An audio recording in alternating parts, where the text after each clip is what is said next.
So I left, went to sixth form, and then a lot of my peers were going to uni. I was in a grammar school for sixth form, and that seemed to be the expected route. But for me, and I don't really know why, because I don't now, looking back, think this was the case, but I always thought we didn't really have any money. And I always wanted to stand on my own 2 feet. So even, at school, when letters would come home about, oh, here's a school trip, we're going off orienteering for the weekend, I just used to hide them in my bag and not say anything, because I didn't think that the family could afford it.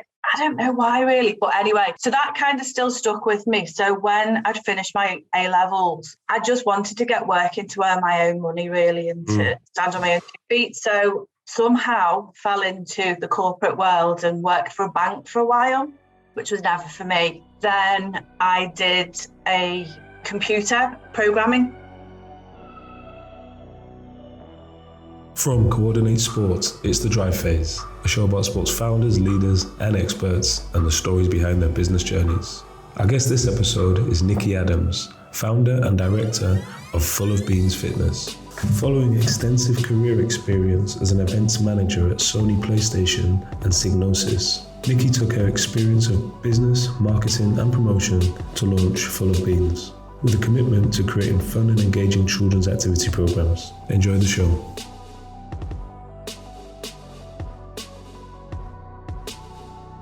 I'm delighted to welcome today Nicky Adams, founder of Full of Beans Fitness, the franchise committed to creating fun and engaging activity programs across the country. Welcome to the show, Nicky. Thank you, James. Thanks for having me. Yeah, no, really welcome. We're just talking then, just off recording about summer spent in the Wirral. I know you grew up in the Wirral, so how we normally talk about how we get started into an episode is just letting the listeners learn a little bit more about you, get to know you a bit better. So we were just talking about Bebington Oval, but whereabouts did you grow up? Was it around there? It was actually Bebington, yeah. So yeah, near Staunton Woods. I grew up, went to a couple of different primary schools, and then went to Beb High actually, which backs onto the field where the oval is. Yeah, exactly. What would you say your experience is, like, if you think back to school, kind of primary school, and obviously we're going to talk about your business and how you're impacting kids today. What was your experience primary school, kind of PE, after school activities? How was it? What would you say your experience was compared to now? I love school as a whole. I absolutely think it was one of the best times of my life, actually. Absolutely loved it. Primary school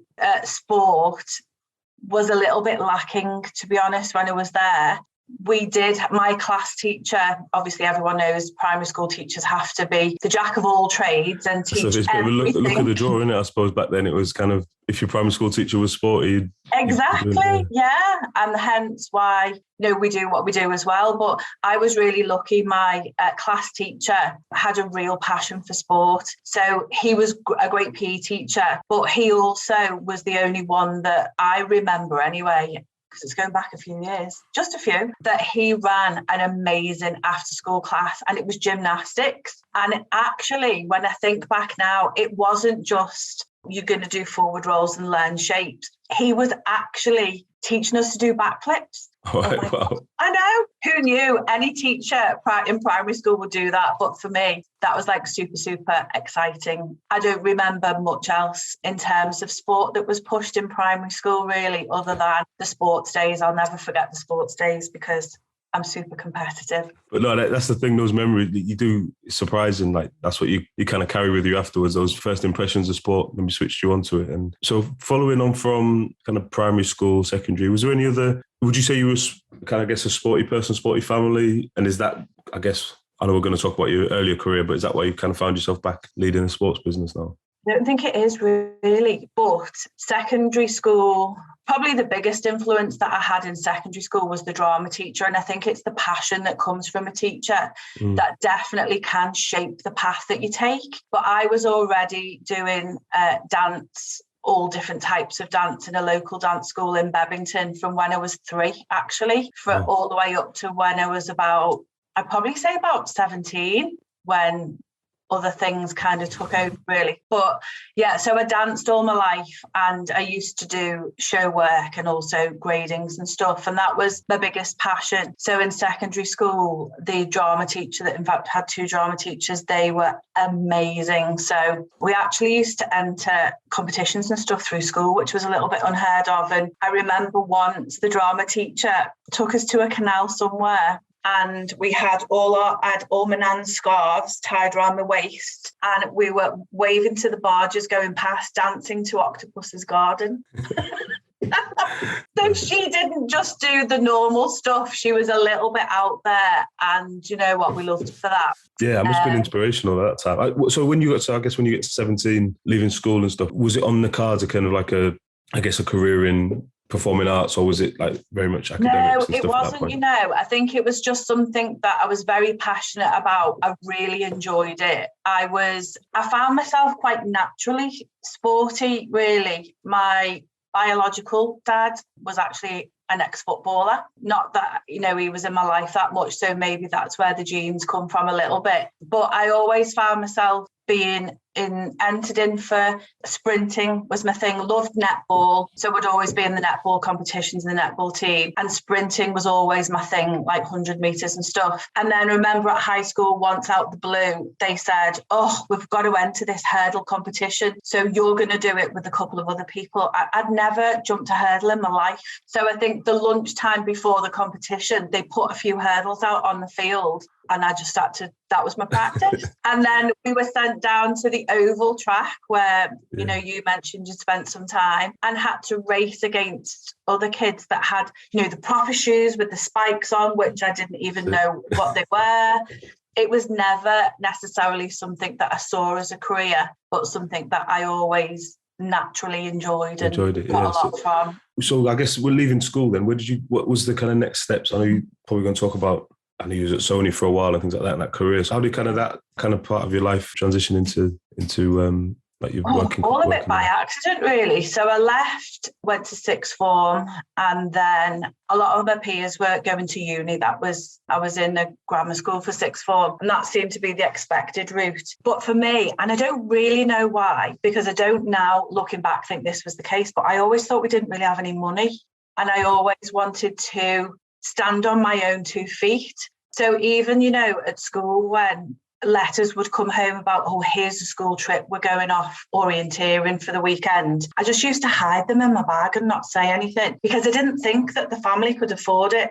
I don't know why, really. But anyway, so that kind of still stuck with me. So when I'd finished my A-levels, I just wanted to get working to earn my own money, really, and to stand on my own 2 feet. So somehow fell into the corporate world and worked for a bank for a while, which was never for me. Then I did a computer programming kind of course by myself in the evenings. And that then led to me noticing a tiny weeny advert, I think probably in the Echo or something, that was for a company called Psygnosis that were looking for a PA to the development director. So I saw it and caught my eye, and thinking about the course that I'd just done, and computer games were becoming more popular. And I just thought that could be an interesting thing to go for. Yeah, definitely. And I got it. So I kind of joined Psygnosis at such an amazing time, because they'd just been bought out by Sony Playstation. So it was a small company in Liverpool in the docks there, and they'd just been bought out, and you can imagine the excitement that brought, the cash injection that brought. So it was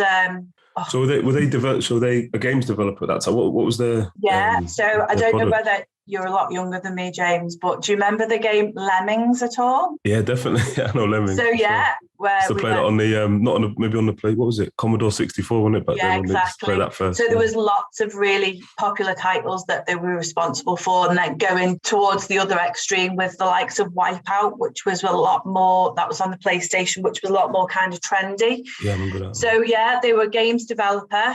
So I didn't realise that was in. I remember playing Wipeout as well. I didn't realise that was at the time. I guess I won't think of it. Didn't realise it was a Liverpool-based development house doing that. that was an exciting one to work on, definitely. So I worked for the development side of the business for a good few years, and then an opportunity. I was always quite excited about being involved in event management, so I'd always offer to be involved in that, in my own time. And eventually I knew I could do it, and I took over as international event manager. Awesome. So this is just kind of like game launches and just about everywhere. So this is all over Europe and North, South America. Oh, brilliant. But often we'd be having big trade show stands with like a budget of about $1 million, and it would be us showcasing what was coming up. So you can imagine I was a lot younger then. It was like we worked so hard, but we knew how to play really hard as well. Yeah, and honestly, I've met some amazing friends through that phase of my life, and we're still in touch now, and we had the best time. But we worked hard. But I would say I think working in that organisation 100% gave me the work ethic that I have now, because everyone definitely not 9 to 5, right? And that's I was going to say it's definitely not a 9 to 5 type role. Exactly. And you know what? If a game was about to launch and either a producer or somebody had to work late, well, they wouldn't be on their own, because we'll all stay late. And if I can't help him with anything kind of, to do with the programming or whatever, I can stay there and make you a coffee or go and get you something to eat. So it was very much teamwork then. And also accepting that, if you've got a job that needs to be done, if you have to work through the night, which we did quite often, which I wouldn't, recommend anyone do on a regular basis, but you just need to get the job done, just do it. It's not a 9 to 5, and that's okay sometimes. Yeah, definitely. So I guess did that lead straight on to, I'm really curious about kind of making that jump from corporate life to kind of going out on your own, launching Full of Beans, etc. Was there a turning point for that? Or? Yeah, it's a very bizarre jump. Yeah, there was. So when I had my first child, I'd actually waited about 10 years to have Theo. So when he came, I'd asked to go part-time, and as you can imagine, the games industry is particularly male dominated, and it wasn't really an easy thing to do, to be honest. And then eventually, through some ups and downs, was pregnant with my second little boy. And there was some redundancies and some scaling back from Sony at that point then. So we'd had this marvellous time where there was lots of excitement, there was a lot of money around. And then there were some duplication of services, to be honest, between London and Liverpool. So I decided to opt for... I guess they were probably... Was this around Xbox and other competitors and stuff coming out at that time as well? Maybe they're complete streamline. Yeah. So I opted for redundancy, and at the time I'd worked for them for about 17 years, and it was literally my life. And I did think, what will I do now? But the turning point was my first boy, Theo. He was a lively little lad, and we were looking for other ways for him to learn new skills, burn off some energy, and play with his friends in a fun and active environment. And I was surprised at the lack of opportunities that there were really around here for his age, because I think he was 4 at the time, 3 or 4. So most clubs only opened for children age 5. So we travel about 45 minutes every Saturday morning to go to this club, which was like a multi-skills club. And it was a franchise, actually. And I'd go every week and watch the activities because we could stay in the room. And I remember saying to the guy, oh my God, you've got like the best job in the world. I'd love to do this. And it was just like a light bulb moment then. I thought, well, why can't you do it? I mean, it was nothing that I'd ever done before. So I did look into the franchise in my area that had just been bought. And that kind of then pushed me to look at others further afield. There wasn't one that did what I wanted it to do. Hence, then I thought, you know what? I'm just going to try and do it by myself. Because I was going to say, that's one of my questions. You would have, so ideally or initially thought, oh, maybe I could bring this franchise to my area. Did you say it was already taken? That the territory's already taken, right? Got you. Whoever had it did nothing with it, which is a shame, but it was the right, definitely, obviously things happen for a reason. Sometimes. Opportunity for you, yeah. Yeah, because it pushed me to retrain, to spend a lot of time with PE teachers. So I went back to my old junior school in Bebington, shadowed a PE teacher there who was known to be amazing and volunteered many, many hours, did loads of NGB level 2s, level 1s, until really my husband said, do you think that we could earn any money off this now? Because there's not much left in the bank anymore. And do you know what? There was the school sports partnership structure was still in place then. Okay, cool. And how amazing was that? Yeah. And honestly, I met them. They kind of loved what the offer was. They really supported me in doing what I was doing, but almost from the get-go, they almost had me delivering programs like Change for Life and active lifestyles programs on their behalf in some of the primary schools. And I think, so I never looked back really. I think once people kind of saw what we did, we just naturally grew. Yeah, and I guess at that time, when you mentioned the comment from your husband about like we're going to get some revenue, sometimes that's what happens into like making that jump. Was it a case of you wanted to feel confident or good enough, like, you know, all the kind of training and volunteering, putting the hours in? Was it that you wanted to make sure you were going to deliver the service you wanted, or was it just kind of, I was curious in terms of like, that happens to a lot of people, kind of get into maybe, let's say procrastination, but a lot of people say, I want to start my own business and never kind of get around to doing it. You took that jump, but what was I think it was both the things that you mentioned really. Definitely the self-confidence. Can I? But then you've just got to believe it in yourself and just bite the bullet really and do it. So sometimes I would find myself in situations where just for a moment I'd be, I don't know, standing in front of a group of teachers, kind of teaching them things and think, what are you doing? And how come you're doing that? Yeah. And then, you know, I just need to give myself a bit of a kick up the bum and I'd be fine again. But yeah, I think once I jumped in with 2 feet, as I say, loved it. Luckily, everything that we did seemed to, you know, be really well received. And we didn't seem to need to advertise what we did much because, as you know, kind of the world's kind of like a little peninsula and it seems to be everyone knows everyone sometimes. So word luckily spread nicely for us so that we grew at a nice rate, but I was very careful that we didn't grow too much so that the quality was ever impacted. That was a piece of advice that I was given from somebody quite early on, you know, just keep your eye on quality because other companies had grown very fast and kept their eye off the ball when it had come to quality. So that was always in the back of my mind. Yeah, definitely. I was going to ask that as well. So you got the kind of early validation with the sports partnership bringing you in. Did you find it difficult, I guess, doing those almost, you've learned all the kind of the delivery side and the actual technical knowledge and ability to deliver the sessions, but the kind of business side of doing a deal with a school, getting a contract there, or was it kind of you put your corporate hat on and went and closed all the deals? Totally. Yeah, totally. So I felt, because I'd kind of touched on the development side of when I was at Sony PlayStation, I'd been involved in marketing, sales, PR, and the creative side of it. So like packaging design and, you know, websites and stuff like that. So I did have quite a decent overview of all that. Although, you know, sitting in front of a head teacher trying to explain, I never see it as selling though. I see it as talking to a head teacher about what you're struggling with at the moment. Let's have an overview, almost like, what do I call it?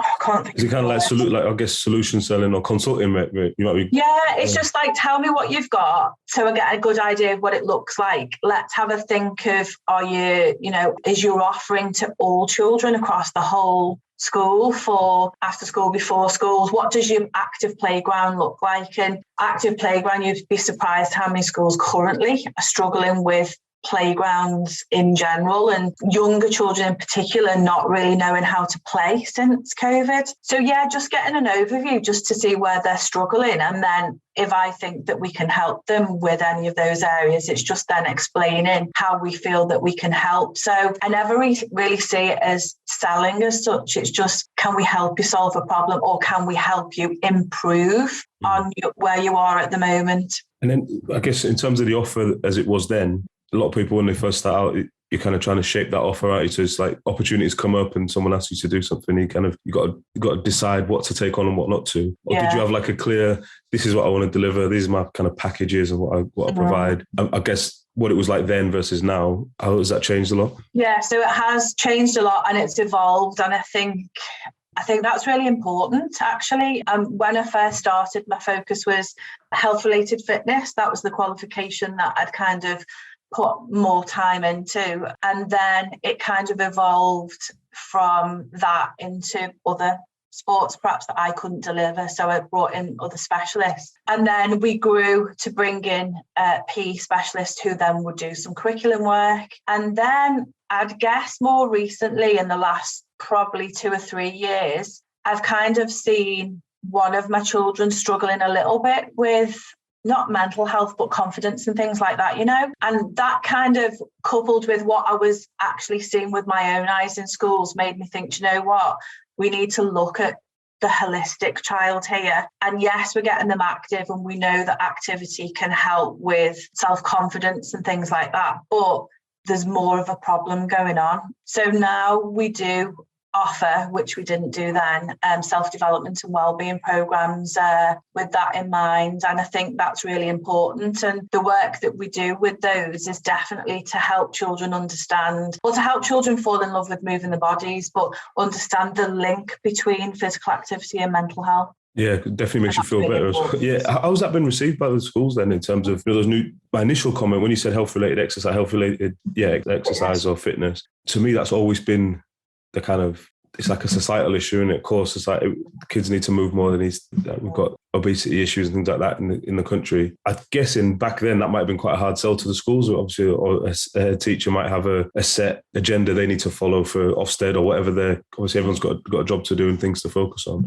Because I always used to think that one. I remember that course. There's quite a there's an accredited health-related exercise course. It's like, yeah, this is what the country needs. But it's like, how do you get that out of scale and then adopted by schools? And how would I deliver it in a school when they've got a PE curriculum, etc.? How's that been received, obviously, then versus now, when you're going in with something brand new, health and well-being for children like that? I'm assuming it's more well-received now than it was then. Yeah, I think it probably is. I think initially, it often depends who you get to speak to in a school, doesn't it, James? If you speak to a PE coordinator who gets it and is very passionate, you'll be great. If you're put in front of a head teacher who's not particularly excited by sport PE and doesn't want to invest as much time, they're probably not going to be as invested as you'd like them to be. And that's the thing, isn't it? When you do what we do and you're trying to speak to the right person in a school, sometimes it can be luck of the draw. You've got to get past the school receptionist first, and then who's the right person? Or, well, I don't know, just send it to the school office. So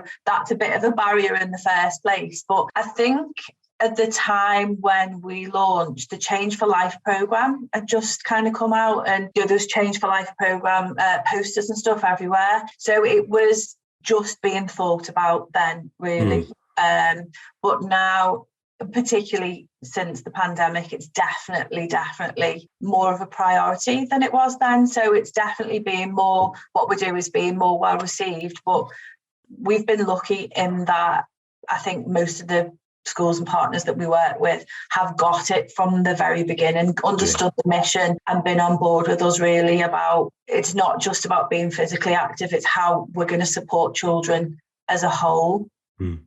And so on a day-to-day basis, what are your kind of, I guess, recurring challenges, things that come up all the time running a business in the sector? What would you say is like the kind of number one challenge? Number one challenge, I'd say at the moment, is staff, finding the right staff, finding staff with the minimum qualifications, finding staff that have the drive and the passion that you do. I think when we first started, there seemed to be a lot of really good qualified experienced coaches out there, and I will not take on a coach just to fill a class, because that's not why I do what I do. It's got to be the right person. It's going to inspire those children and want to hopefully get them to love what they're doing enough to continue. So I forgot the question. Yeah, no, that challenge, no, you got it spot on. It's one that we hear a lot, like the kind of theme at the moment. It's probably because just in business in general, like recruitment's massive, trying to fill vacancies and stuff. Obviously, when you got that focus on quality for yourself, it's like so trying to find those specific people. You got anything that you kind of use to kind of try and find them? You got any tactics that you use that you could share?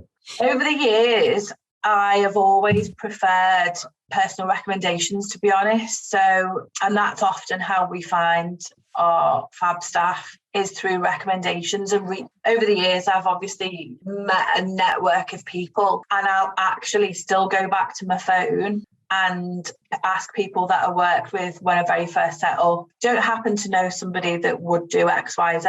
And, you'll be surprised that we still help each other out, now, going back in the day. In fact, one of the people that I very first met, who was one of the PDMs, he is now a senior leader in an SEN sports college, and we still work with each other now. So it's definitely finding staff through personal recommendations. That's my top one, really. Agencies don't really work in our industry. Yeah. So what about taking all of your kind of experience running this business, launching it, scaling it up, and then as well as your kind of corporate experience, have you got any kind of approaches or business concepts that you think, right, this is kind of in terms of like a vision, but like your way of doing things that you've kind of collected over the years, or things that you focus on? My way of doing things. Yeah, I mean, I know back with, obviously you spoke about like the teamwork and kind of everyone getting stuck in and stuff. Okay. But do you have anything that you kind of, I guess, mantras or anything like that you live by with running and leading the organisation? I would never ask anybody to do something that I wouldn't be prepared to do myself. I guess that's one of them. And otherwise, no, not necessarily. I think you've got to be able to 100% be adaptable to whatever situation you find yourself in. You could be deep in a business meeting 1 minute and then look at your phone and find, oh my gosh, somebody has called in sick. They're throwing up right now. They're supposed to be delivering a class. This was me yesterday. Looked at my phone at 7:00. Somebody's supposed to be delivering a class 8:00 in Liverpool. This is in the morning. And she can't stop being sick. And I know there's nobody else that's going to get there in that time other than me. Yeah. So definitely be adaptable, be prepared for anything.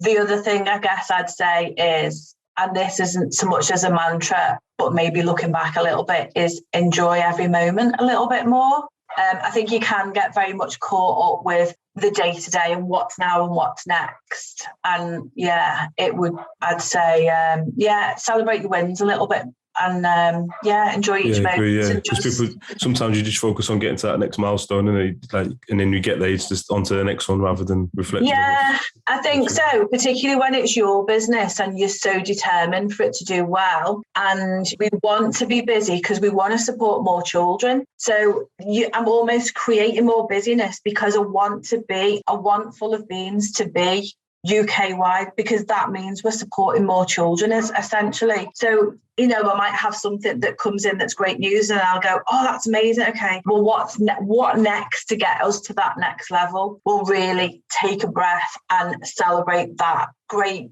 news, whatever's changed, Yeah, definitely. I was going to ask you as well, what's next? Like next, I guess, 3 to 5 years kind of growth plans and stuff. And like you mentioned there, looking at like kind of national expansion, also with the programs you're working on, like I think there's a lot of demand for the health and well-being side of things, particularly in that holistic approach. But have you any kind of your kind of focus on the next phase of growth? Yeah, so that would be, we've got a couple of new systems to put in place, and then it's for me to work less in the territory business that I run now and focus on growing the franchise a little bit more, because the franchise model's been set up for a good few years now, and it's obviously COVID got in the way a little bit, but it's time for me to kind of tell more people about the business opportunity, but find the right people that have the passion to run their own business, but improve the physical and emotional health of children in their communities. So hopefully through that, that will be through the franchising model, UK wide. And that's definitely got to be my mission. So my mission is obviously, to support the children and to improve their lives. And franchising is the model that we will use hopefully to do that. Yeah, to get that bigger impact for sure.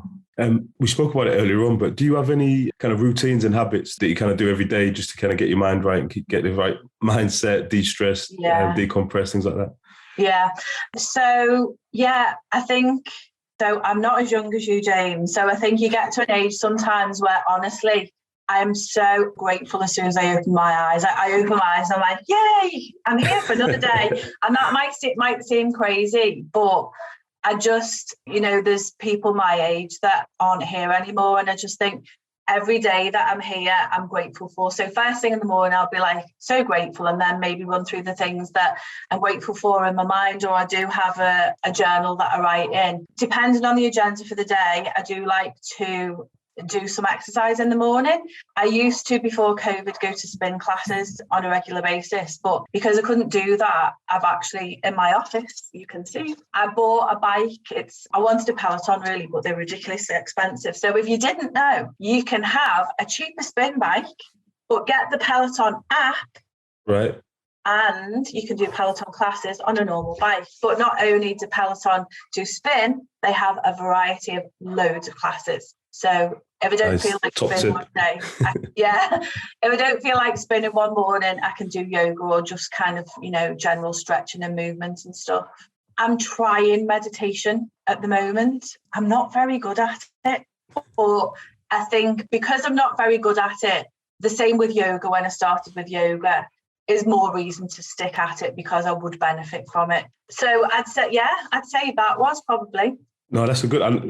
I heard something recently about the gratitude, saying the gratitudes all the time, and that gratitude, or what was it saying? Something like you can't have, if you're being grateful, you can't have a negative thought at the same time. It's impossible to do the two at once. So that makes sense. That's really good one.